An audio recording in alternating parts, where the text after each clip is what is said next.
Siapa manusia yang paling beruntung di bulan Ramadan? Dihapuskan dosanya, masuk ke dalam surga. Inilah orang yang paling beruntung di bulan Ramadan. Nah, bagaimana cara kita untuk mendapatkan keberuntungan itu? Rumusnya ada dalam surat Al-Baqarah 183. Surat Al-Baqarah 183. A'udzubillahi minasyaitonirrajim. Ya ayyuhal, 4 jurus. Pertama, ya ayyuhalladzina amanu. Hai orang-orang yang beriman. Orang yang tidak beriman, puasanya tidak diterima. Syarat semua ibadah dalam Islam, baligh, berakal, muslim. Asyhadu an la ilaha illallah wa asyhadu anna Muhammadan Rasulullah.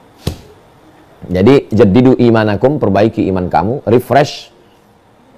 Na'udzubillah, na'udzubillah, na'udzubillah. Mungkin ada kata-kata kita ini menyebabkan kita keluar dari keimanan. Atau perbuatan kita. La yazni zani hina yazni wa huwa mu'min. Orang yang berzina itu tidak akan berzina kalau ada imannya di badan. Wala yasriqu sariqu hina yasriqu wa huwa mu'min. Tidak akan mencuri kalau ada imannya di badan. Wala yashrabu syaribu hina yashrabu wa huwa mu'min. Tidak akan minum khamar kalau ada imannya di badan. Jadi kalau begitu orang yang minum khamar, orang yang berzina, orang yang mencuri, tidak ada imannya di badan. Itulah yang ditanyakan oleh sahabat Abdullah bin Abbas, namanya Ikrimah, murid beliau. Bertanya kepada sahabat Nabi namanya Abdullah bin Abbas, kata Ikrimah, ayun za'ul iman, apakah iman itu bisa copot, bisa lepas, bisa tanggal dari badan? Kata Abdullah bin Abbas radhiyallahu an, hakadha, begini lepasnya iman dari badan. Wa syabbaka baina asabi'ihi, dijalinnya jari jemari. Syabbaka, menjalin jari jemari. Thumma naza'ahu, dilepasnya. Hakadha yunza'ul iman, beginilah iman itu lepas dari badan. Ini badan, ini iman. Lepas dia. Saya beberapa hari ini dapat video, na'udzubillah, na'udzubillah, na'udzubillah. Ada orang sakau di tempat acara pesta, overdosis. Na'udzubillah, na'udzubillah, na'udzubillah. Mudah-mudahan Allah menyelamatkan kita semua. Mati dalam keadaan iman sedang lepas. Hina taba, ketika orang itu bertaubat, raja'a, ada. Kalau dia taubat, imannya masuk lagi. Nah, kita maunya masuk ke dalam Ramadan ini, iman kita lagi masuk. Masuk kita ke tempat pesta kondangan. Terus ditanya, undangannya mana, Pak? Wah, ini tamu gelap, ini tamu tak diundang ini. Yang diundang ini siapa? Ya ayyuhalladzina amanu. Itu makanya bertaubat nasuha. Taubatnya itu bukan, ini banyak juga orang menyambut bulan suci Ramadan, besok mau Ramadan, hari ini taubat. Acara taubat mau menyambut bulan suci Ramadan. Taubatnya itu dari jauh-jauh hari. Allahumma barik lana fi Rajab, berikan kami berkah di bulan Rajab. Wa Sya'ban, berikan kami berkah di bulan Sya'ban. Wa balighna Ramadan, sampaikan kami ke bulan Ramadan. Artinya ada masa tenggat waktu yang begitu panjang dari mulai Rajab, Sya'ban, baru masuk Ramadan. Kita perbaiki diri. Bulan Sya'ban bulan haram, bulan Sya'ban bulan mulia, bulan Rajab bulan haram, bulan Rajab bulan mulia.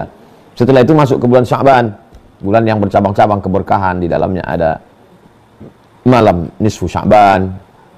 Dzaka syahrun yaghfulu anhu katsirun minan nas, itulah bulan yang banyak dilalaikan, dilupakan orang. Ma baina Rajab wa Ramadan, yang terletak di antara bulan Rajab dan bulan Ramadan. Kalau kita beramal di satu waktu yang dilupakan orang, contoh tahajud malam, banyak orang lupa, kita ingat, kita punya nilai plus. Bulan Rajab banyak orang ingat karena bulan haram, Ramadan banyak orang ingat karena Lailatul Qadar. Antara Ramadan dengan Rajab ini ada satu bulan Sya'ban, banyak orang lupa, kita ingat. Nah, jadi ketika orang lupa, lalai, kita ingat. Nah, ini salah satu tips untuk kita dapat kebaikan. Jadi perbaiki dulu, ya ayyuhalladzina amanu, iman kita ini perbaiki. Saya mungkin iman saya ini Pak Ustadz berkurang. Al-imanu yazidu, iman bertambah full, wa yanqus, berkurang. Kenapa dia bisa yazid? Iman bertambah karena bitta'ati, dengan ketaatan. Wa yanqus, berkurang kenapa? Bil ma'siyati, dengan banyak maksiat. Jadi kita perbaiki iman ini. Siapa yang tidak pernah berdosa? Kullu bani Adam khatta'un, semua anak cucu keturunan Adam ini pernah silap salah. Wa khairul khatta'in at-tawwabun, tapi sebaik-baik orang yang silap salah adalah bertaubat. Innallaha la yaghfiru ayyushraka bihi, Allah tidak menerima taubat orang yang syirik. Wa yaghfiru ma duna dzalika liman yasha, selain syirik itu diampunkan Allah. Berzina, minum khamar, membunuh, mencuri, taubat, minta ampun pada Allah, tak tahu, tak sampai, tak tidak umur kita. Mandi taubat, ma min muslimin yuznibu dzamban, kalau ada orang silap salah berdosa, Summa yatatahhar, mandi dia, mandi taubat. Saya niat mandi taubat lillahi ta'ala. Summa yusalli rak'ataini, kemudian dia salat sunat 2 rakaat. Saya salat sunat taubat 2 rakaat. Summa yastaghfirullah, setelah itu dia istighfar, minta ampun kepada Allah. Jadi saya ini orangnya termasuk yang tinggal di kampung dulu ya. Tinggal di asrama dulu, di Air Molek, Indragiri, Hulu Riau. Itu 10 malam sebelum Ramadan itu, tiap malam kami anak asrama itu nggak pernah makan di asrama. Malam ini di rumah Pak ini, malam ini di rumah ini. Di Air Molek itu mungkin sebagian besar rumah-rumah itu kami datangi dulu. Malam ini rumah ini, malam ini rumah ini, malam ini rumah ini. Kita nggak tahu acara apa, berdoa, makan. Sekarang baru sadar, rupanya sudah menjadi tradisi mendarah daging di bumi Lancang Kuning kami di Riau. Saya yakin di daerah lain pun begitu juga, di Kalimantan, di Sulawesi, di Papua, di Ambon, di Sumatera rata-rata begitu, dari mulai Aceh turun ke bawah Sumatera Utara, Jambi, Palembang, Minangkabau, Bengkulu, Lampung. Nah, itu semua Kepulauan Riau. Itu tradisinya menyambut bulan Ramadan itu. Kenapa orang ini undang-undang? Itu sebetulnya ingin membersihkan itu. Mensterilkan hubungan kita dengan Allah SWT, jelas mandi taubat. Tapi dengan manusia ini yang susah ini. Nah, dengan manusia ya itu diundang semua jiran, tetangga, kawan, mau berdoa, makan. Nah, itu mau tidak mau, suka tidak suka. Begitu hebatnya ulama zaman dulu itu. Bisa mereka membuat tradisi itu. Sehingga mendarah daging kalau udah bulan puasa, mau bulan puasa, undang orang, makan, silaturahim. Padahal sebenarnya terkandung di dalamnya itu adalah makna kesucian. Ya ayyuhalladzina amanu, suci imannya, bersih. Jadi dia sudah menyatu menjadi agama itu, menjadi darah daging, kombinasi dengan tradisi lokal. Akhirnya orang kalau udah mau bulan puasa, ya udah nabung, masak, undang orang, ramai. Nah, saya almarhumah orang tua dulu kalau udah bulan puasa balik dia ke kampung, pergi dia ke pasar, dibelinya daging, dimasaknya rendang, belinya baskom, buat kenduri. Saya pun mau bulan puasa begitu juga, melanjutkan tradisinya dulu. Mungkin begitu turun-temurun dan kita tidak pernah nanya dalilnya. Tapi sekarang semua perbuatan itu dipermasalahkan orang. Apa dalilnya ini? Dalilnya itu ya ayyuhalladzina amanu.